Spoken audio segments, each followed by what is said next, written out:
Hello, in front of me I've got PS5 Slim. In this video I'll show you how to manage date and time settings.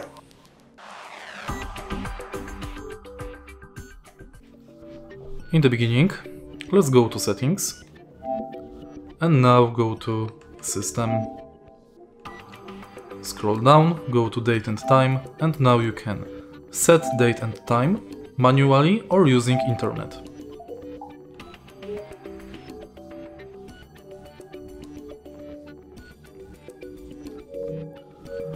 Then you can change time zone, enable or disable adjust daylight saving automatically, and change date format and time format. If you find this video helpful, please leave like, comment and subscribe.